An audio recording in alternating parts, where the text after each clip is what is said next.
Hi, I'm Lippy. And I'm Grumpy. Together we're Lippy and Grumpy Do Podcasting.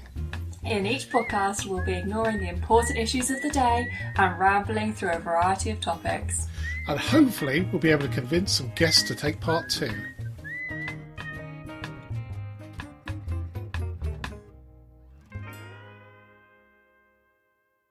So we have an important announcement this week. I've been offered a job! Woo!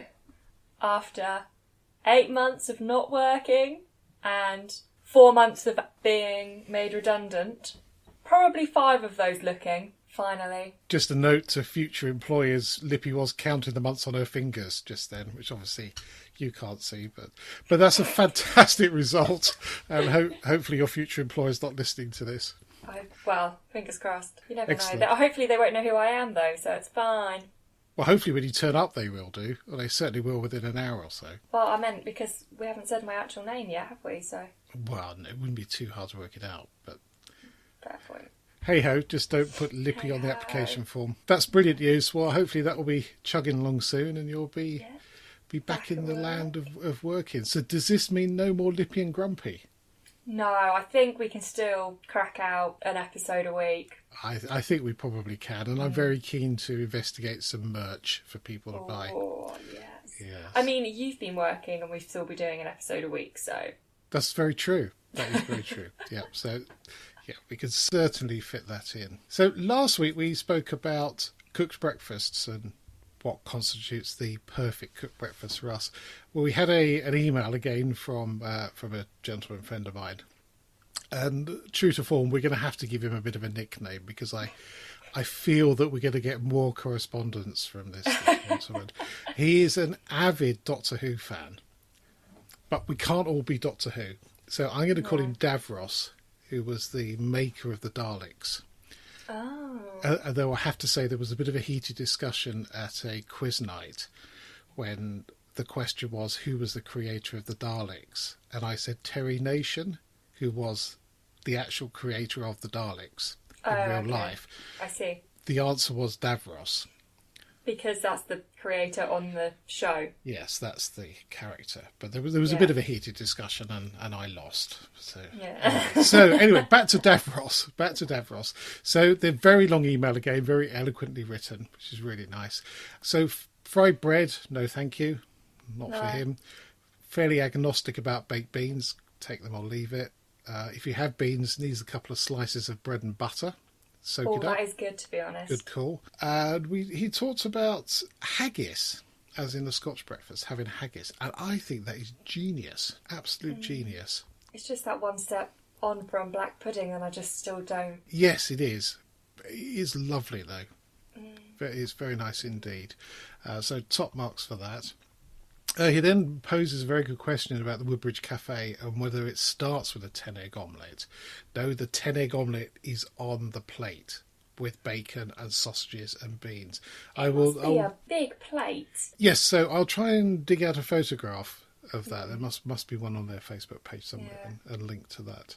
He did also mention putting Marmite in his baked beans when he was talking about baked beans. And actually, Marmite, hell no. But I've put barbecue sauce in my baked beans before and cooked that through, and that is banging. That is a good idea. In fact, I had beans on toast for lunch today with a little dribble of Worcestershire sauce. It just makes it a bit smoky. It does just enhance the flavour slightly. Yes, so he then goes on to say about a friend of his who insists that scrambled eggs are stirred in one direction only. Doesn't matter which direction, but they need to be constantly stirred either clockwise or counterclockwise. That sounds like you, to be honest. It does a little bit, but I then thought about it, and I think I always stir it clockwise. I just... And I have to use my favourite spatula as well. Anyway, Davros, thank you very much for contacting us, and we look forward to the next fact-filled, fun-filled email from you. Definitely. So, quite a few notable events from me for this week. I thought it was going to be quite quiet, but yesterday lots and lots of things happened, which are worthy of note. The first of all is Marks and Spencer's new Christmas treat. Whoever has come up with that name Deserves a gold star. I think so. I mean, hot on the heels of Valentine's love sausage, available in Marks and Spencer's, we now have Santa's Yum Nuts. Yum Nuts. Which I think is the child of a yum yum and a donut, hence the name. Yes, because it's a ring shape, isn't it? It is. It's a very attractive looking. I mean, item. I want to go and get one so I can try it. Yes, absolutely. Absolutely. But at the same time, I don't want to try Santa's Yum Nuts. I would like to have been at that meeting where they discussed that name. That was pure genius. It's great marketing though, isn't it? That's probably been sent around to so many group chats, like with the little slogan, all laughing. They're getting it out there that they've got a new Christmas Yum Nut. Absolutely. It is interesting because I don't pay much attention to adverts generally, but I'm just craving a Yum Nut. That's all you want in your life. Crazy. Is a Yum It Nut. is a Yum Nut. That's all I want. Anyway, more good news. I thought about this piece this morning and realised that we couldn't actually do it without giving the person's name. Your sister, my daughter, yes, has spent a fair few years training to be a Equine Sports Masseur, I think the correct term is. She's finally qualified, which is excellent news. And over the weekend we got a website working and Facebook page and all that sort of good stuff. So she's up and running at charlottewest.co.uk. We'll give the link on the webpage, or our webpage as well. Yeah, a lot of years of hard work has gone into this. Awful lot of years. And we were looking at our text for the pages over the weekend and realised that she's actually been around horses for 20 years. Yeah, she started very young. Yeah. And unlike you, was quite happy to get in and throw all the poo around and muck out stables and what have you. I'm a jolly rider. I think that's what they call them. Something quite like that. I like to turn up, be given my horse already tacked and groomed, ride it, have a great time, get off, and then give it back to someone to do the rest of it. I think that's called royalty. Well, you ain't wrong there. Definitely not wrong. Definitely not wrong. Anyway, moving on from that, a couple of weeks ago we spoke, I don't know how we got onto the subject of me running over Gordon Murray in Shalford a few years ago when I was working there. And he made a major announcement this week. His T50 supercar, which is a mere 2.36 million a pop, so we'll probably only have two of those. It's going to be built at Dunsfold Park down the road, which is not new news. That's been established. But he's pumping in 50 million into a new global headquarters at Windlesham in Surrey. It's not far from me. Not far from you. So it's not far from the place I almost bought a house. It's not, is it? So maybe there's future employment there, because that would be quite awesome. I don't need it now. Well, you don't. But you don't. But worth a look. I quite like a job there, to be honest. That would be quite cool. I'm not sure what I could do or contribute, but I could swan around with a clipboard. I'm very, very good at doing that. Yeah. So apparently there's all sorts of buildings and workshops and test tracks going to be built there. But the car's going to be built at Dunsfold. They've invested a lot of money there on a very small production line. And a friend of ours from the Italian job worked for Gordon Murray a few years back. So you never know, we might see him back, which would be quite cool. You may get to have a little test drive. Well, test drive, I was thinking more of a couple of beer nights. But, or Aperol Spritz nights, as we tend to do. Because we're quite sophisticated. Like an Aperol Spritz? It always makes me think of being on a beach. Yes, well, it was the drink for the Italian job, which is something we'll cover in a future episode. And I don't know why, but it just seems to fit, really. It's quite common in Italy. Yes, yeah. Very common. And very tasty, too. And I had an interesting thing yesterday. Shazam popped up with a notification saying that I tried to search for a track about a week ago on I hate to admit this. On an iPad? No. No, it was a song on a Saturday night TV show that may or may not involve dancing. You watched Strictly! It was on and I was in the room. And you enjoyed it. I didn't enjoy it, but I You must have. You Shazammed one of the songs. I enjoy the music, and in awe of the band who play. I think they're just superb. They are amazing. And it was the outfits and the sparkles and the shimmies. I don't get all of that. I don't get the jumping around, but I enjoy the music, and that's fine. Yeah. And it was a Frank Sinatra track, it turns out. But interestingly, it popped up and said, "You Shazammed this," and it had all of the music on this. It had that performance by the band on Strictly Come Dancing, which I was really impressed with. So there's a sort of a lot going on behind the scenes. I'm sure you can buy a Strictly album. What, with Spotify? I don't think you need to. No, but sorry, I'm sure there is a Strictly album that they upload from the band for that season. Yeah, very definitely. likely. Yeah, very likely. And I was thinking about Shazam, and when it first came out, you thought, "Wow, this is brilliant!" And you tried it, and you went, "No, it's not that brilliant," but it is now brilliant, and it works in conjunction with Spotify. Going. So you hear a track on a film or TV program, you can identify it, add it to your favourites list, and then in about 6 months' time, you're playing your favourites list, and you go, "What on earth is this?" Yeah, so, it comes out of nowhere. It just appears out of nowhere. So I've got quite a few of those. But interesting, you also get a Shazam list on Spotify as well. So there's a playlist on there, which is quite interesting. That's good. So you can identify it. And talking of albums, Steve Price, who was one of my drum teachers and managed to hang on for 2 years before he ran screaming from the building, is a drummer in a band called Vambo. It's a sort of a heavy metalish type band. It's quite interesting. They released an album this week, so a copy of that arrived through the door. I did a bit of a pre-order with a T-shirt that I don't think is going to fit me, but yeah, it'd be a bit of a squeeze. But so that was really good to see. I'll stick a link in there, vamboofficial.com. Steve the drummer is the one with the inappropriate hand gesture, if you go on the website. Yes, well, that was my week. Anything from you? Well, other than being offered a job, actually, I had my interview on Thursday. I was offered it at 4:00 Thursday afternoon, which was lovely. I was meant to be having an interview this week, but I cancelled it in the end because it was an initial interview. Oh, okay. I kind of thought that's going to be one or two, and I quite liked this other job, so I went for that job. You seem very excited about it. So. Super excited, but it does also mean that between now and when I start is my holiday.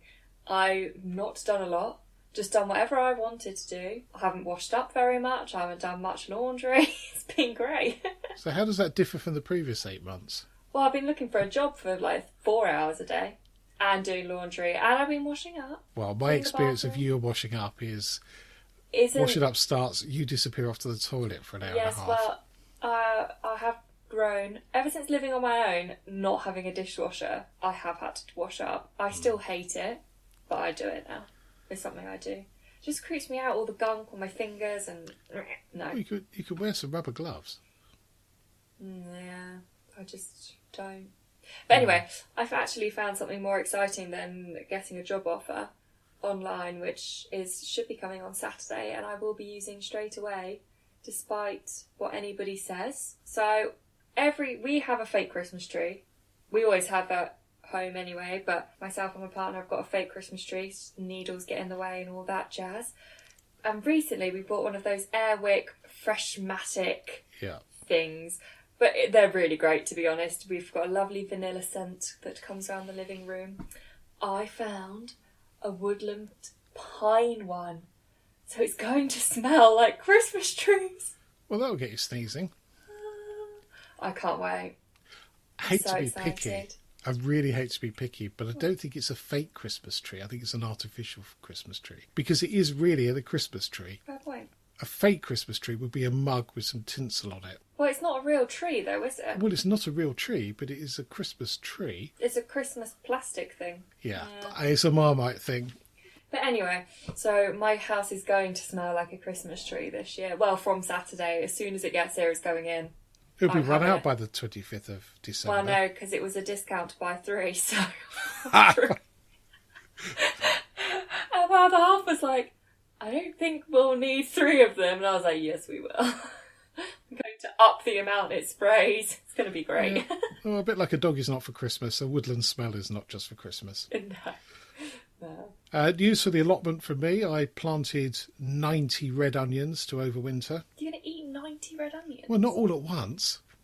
But surely they'll all be ready at the same time. Well, they will, but they store, and I'll give them away. That's assuming all 90 make it, which is highly unlikely. And Good point. with my ability to kill anything that goes in the soil, then there'll probably be one or two. So, but that was a bit of a backbreaker, I have to say. Yeah. Yeah. So, anything from the sewing room? I've been cutting out patterns today for my new dungaree dress. So you can buy a pattern online that does like multiple sizes, which is great because then you can get whatever size you want. But it does also mean that you have to cut out each size and you have to trace around it and then onto fabric tracing paper and then cut that out and then cut down to the next size and then trace that and then cut that out. So it's a very long-winded process, which I have been doing today. That sounds very complicated. I think I'd lose interest. No, it's definitely not. I think it's boring, but it's not complicated.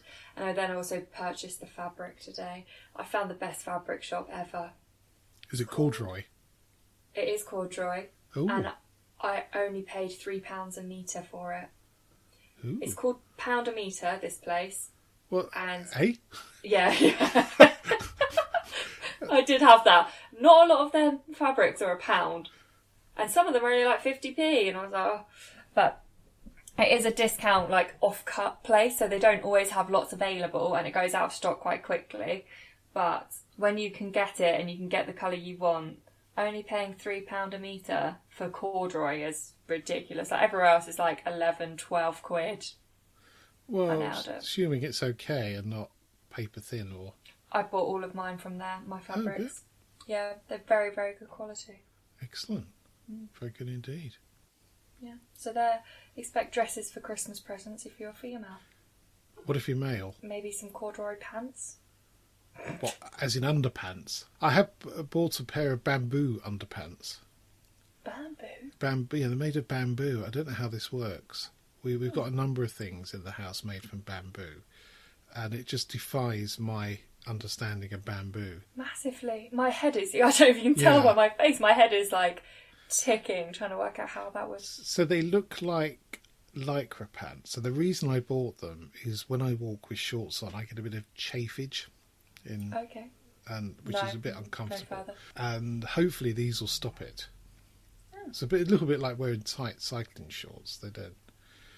You cut down on that rubbing sensation with a cloth. Skin on skin. But quite how you make that from bamboo, which is... They must mix it with some other fabric. It can't just be bamboo. I don't... Well, maybe this is a bit of investigation required. Yeah. We'll do an investigation piece into bamboo underpants. It can't just be bamboo. I don't believe it. No, but we've also got a dishcloth made from bamboo. I've seen those. Yeah, and they're really good, actually. They're very good. And of course, they simply decompose when you throw them away, so they're not there for the next 3 million years. It's hopefully a little bit less. And also some bamboo wipes, which I don't quite know how that works either. But I've had makeup wipes which are bamboo wipes. They have a little panda on the packet. That's a bit cruel. Yeah. That's what I thought. Very cruel. It's their only source of food and it's in your face. In your face wipe. Oh yes, that's very true, isn't it? Yeah. Anyway, this is going out on Friday the 13th. It is. Spooky day. So we were going to talk a little bit about Friday the 13th and its origins. And nobody really seems to know where it came from. There's a few, I think, with hindsight views. I found out why 13 is unlucky, but I couldn't find out why Friday was unlucky. So why did you find 13 was unlucky? Let's see if it matches with mine. So, from what I read, I'm not going to lie to you, I did get this off Wikipedia, so sometimes true, never know. Anyway. It's an encyclopedia that's edited by many, many people, so... It's a good source, not necessarily the only source. So it's a good starting point. Exactly. Snap. Yeah.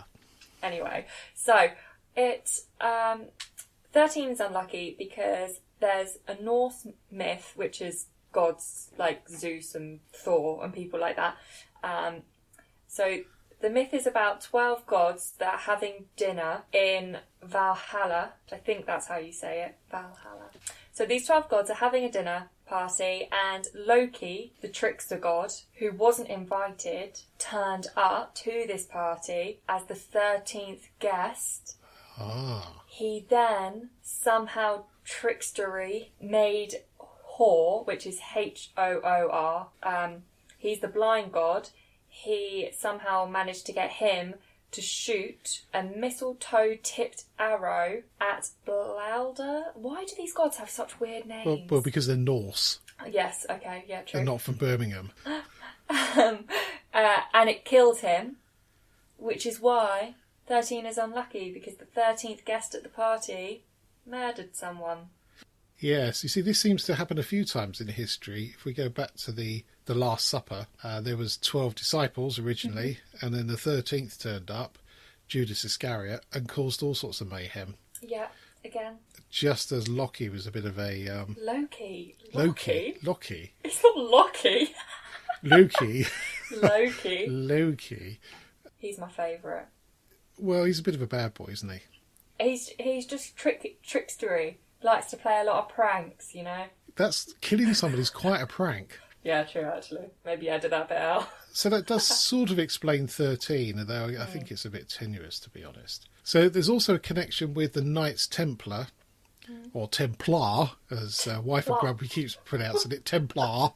And on the 13th of October 1307, so a good few years ago, King Philip IV of France arrested hundreds of the Knight Templars, which obviously was deemed as a bit of bad luck on their part. So, connection with Friday the 13th. I also read about Rossini, who was an Italian composer. Oh yeah, I like a bit of Rossini. So he made it very clear that he thought 13 was unlucky, and he thought that Friday was unlucky. He then went and died on Friday the 13th, 1868, which... It was actually Friday the 13th of November. Oh, so today. So, yes, today, it was 152 years ago that he died. That's a good fact. I was absolutely shocked when I read it. I was that is a good fact. Yeah. But some people take the number 13 as being unlucky to extremes, in my view. Some will have, hotels won't have a floor 13. Tall buildings, or skip out 13, so it goes from 12 to 14, which does seem a bit daft. And some airlines don't have a row 13 either. No. As if that's going to make a blind bit of difference. But it's just the person that's created the plane or done the seating, isn't it? It's if they're sceptical. Well, I suppose so. But yes, presumably it's a bit like when you buy a flat pack furniture and there's bits left over. So we bought a couple of planes and we've bought a kit in for the row numbers, and we've got loads of 13s left. What do we do with them? Who knows? Another reason Friday might have been a bit unlucky, it was once known in Britain as Hangman's Day. So that's when he did his work at the end of the week. So if you'd been a bit Loki-like and got caught, then... that was it. Friday was a bit unlucky. Yeah, very odd. Interestingly, some of the insurance companies have fewer claims on Friday the 13th than the rest of the year, because people don't go out. Not that going out much today. No. Completely different reasons. And there is a special word for fear of the Friday the 13th, and there is absolutely no way I can pronounce it. I completely removed that from my brain, because I read it once and I was like, I can't say that. I'm not even going to try. It ends with phobia and begins with a P, so we'll stick it in the summary, but there's no way I'm going to have a go at pronouncing that. And of course, Friday the 13th was a whole range of slasher films starting in the 80s. Yes, it was. I have to confess, I've never seen one of them. It's not my sort of film for watching. I've seen one. I just don't do well with jumpy films, for one thing. No. And having said that, I was busy editing a couple of weeks ago in the office with the door open, and Charlotte appeared, and I didn't see her until her face was next to mine. It was terrifying. The scream was horrific. And it took me a good 10 minutes for my blood pressure to come back down again. So, there has been a many a time where we've managed to make you jump without even trying. Well, it's because I'm concentrating. You should still be kind of spatially aware, though. Why? So that you don't have a heart attack. What? Well, true. Or you could make allowances for that fact. Coming back to last week's episode where we were talking about cats, we have to make allowances for our cat being deaf. True. But not me. Well... Hardly seems fair. You're not as cuddly and cute. Well, that's your opinion. Anyway, so Friday the 13th, hopefully it's gone smoothly for you. And you're safe and well and not being caught by Freddy Krueger or Loki or Knights Templar. Or... I mean, if it's the Loki from the Marvel films, he can catch me any day. Well, if he listens, maybe he'll get in contact. So. And then sure you'll be in trouble. My boyfriend would appreciate that. Exactly. Well, it'll be interesting if he listens to this episode, won't it? He told me off. He was like, "You got to stop saying that I'm not listening, because I do listen." Well, we want proof. Now, a topic that will probably divide the room or the listenership. Christmas songs. I don't really have a favourite. I just enjoy the majority. I do have one I absolutely cannot stand. Which one's that? Fairy Tale in New York. Oh, that's my favourite. It's so many people's favourite. I don't know what it is. It just irritates me. Oh, you see, now, all of the other songs irritate me. Do they? Even Mariah Carey? Oh, particularly that one. I won't sing for you guys. No, you don't need to hear that. Don't, but, no. Oh, that high note. Yeah, you see, I'm somewhat sceptical about Christmas songs, and I'm not including charity songs in this, so please don't write in and say I'm heartless. Charity song, raising money, absolutely fine. Problem is, all the other ones are very, very commercial in terms of we're going to write a Christmas song to rake in the money. Yes. And maybe in the 70s, there's obviously the very famous one, which we'll come on to in a minute, that has probably raked in more than they ever thought it would do. But I just find it all a bit commercial. Yeah, me too. I do like them though. I do. It does get you very jolly and no, it doesn't. It makes me. It irritates ready for me. Christmas. No, it irritates me. To be honest, I just find Classic FM is very good because they play Christmas carols, and that's okay because they're very old and very established, like me. Yes. And interestingly, I know I harp on about Spotify every week, but I'm going to harp on it again. When I was young, we had a record player. We had an album of carols from Winchester Cathedral, and I actually managed to find it on Spotify, which I played last year, and nobody appreciated it. Very disappointed. But don't mind a Christmas really remember, carol. To be honest with you. Well, Well, maybe it'd been turned off by the time you arrived. Probably. Yeah. 9 a.m. Yeah, 9 a.m. Yeah, I've had enough of that. Done. Yeah. Oh, talking about Christmas Day, which we weren't, but I'm going to mention it anyway. Apparently there is a passing of the International Space Station at 10 to 7 in the morning. Ooh. Which is going to be very, very bright. So just at the point... So you'll be able to see, even though it's daytime? Well, 10 to 7 will be murky. Oh, I completely dyslexiaed that. Yeah. I was thinking 10:07. No, other way around. 10:27, 6:50. 10:27. Yeah, and if you've not seen it, it is quite a sight. Quite a sight to behold, which is a little bit Christmassy. If we're allowed out of the house, I'll probably be driving at that point. So yes, that's very true. But you've seen it before, look. so no, probably not. But you can stop and look up and wonder at this bright star going past. Yes. Anyway, back to the main Christmas song, which is obviously Slade and Merry Christmas, everybody.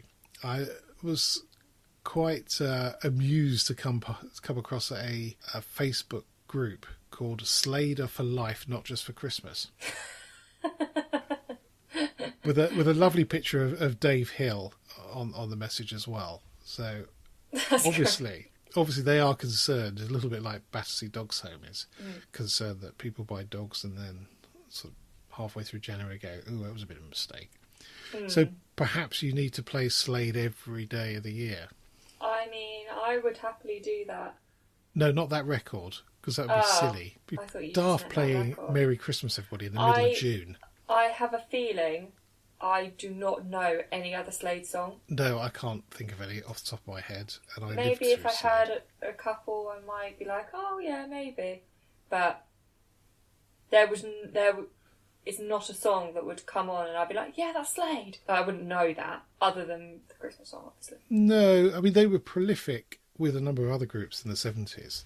I mean, just at the top of the pops was Slade or Mud or Sweet or one of a number of different bands. So they were many, many hits, but it's interesting. That's the one that everybody remembers. Yeah.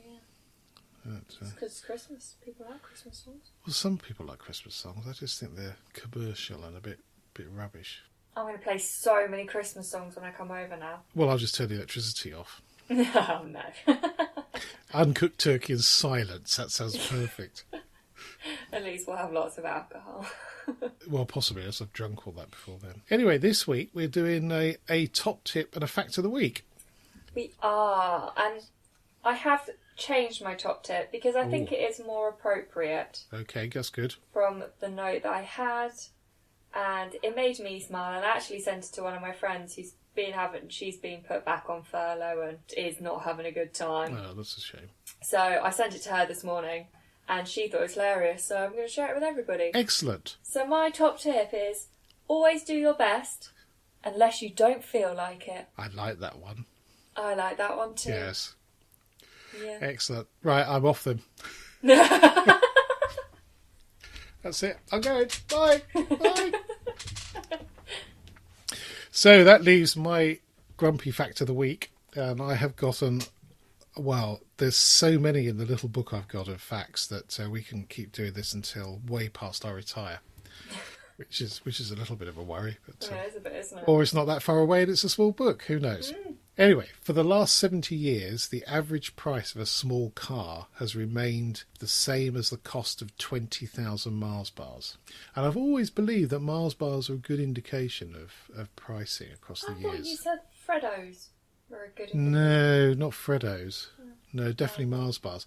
Irony with that fact is, of course, is that the cars have grown. So what was a small car 70 now years not ago too is now small. enormous, and the Mars bars shrunk. Chocolate always shrinks, but they'll never tell you. No, wagon wheels. Sure, they were bigger. And cream eggs. Yeah, I think they've shrunk. But then, yes, Cadbury's having gone to the across Dark the side. pond. Yes, we won't talk about that. That's all very political and horrible.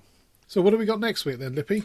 So next week we have The Joy of Camping, which very nicely have a guest on that one as well. So that'll be a little surprise for you all. And then following that we have The Best Sandwich. Oh, no, that's interesting. Now, I'm sure Davros will have something to say about best sandwiches after we've Definitely. published that. Yeah. He seems very pretty certain. food orientated in his reviews. Yes, very true. It is the food that tends to spark interest, isn't it? Yeah, people are quite loyal to their favourite foods, I think. Yes. Once you get to a certain age, anyway. Anyway, that'll be great. Well, we look forward to that then. So that's it for this podcast. Thank you so much for listening. I would like to thank our sponsors, however we don't have any. If you're enjoying our rambling podcast and can spare a few pennies to help with our hosting costs, please head over to patreon.com/Lippy and Grumpy and also leave a good review or a bad one. If you have a topic you'd like covered, please leave us a message via our website, lippyandgrumpy.uk. So it's goodbye from me. And goodbye from him. Goodbye.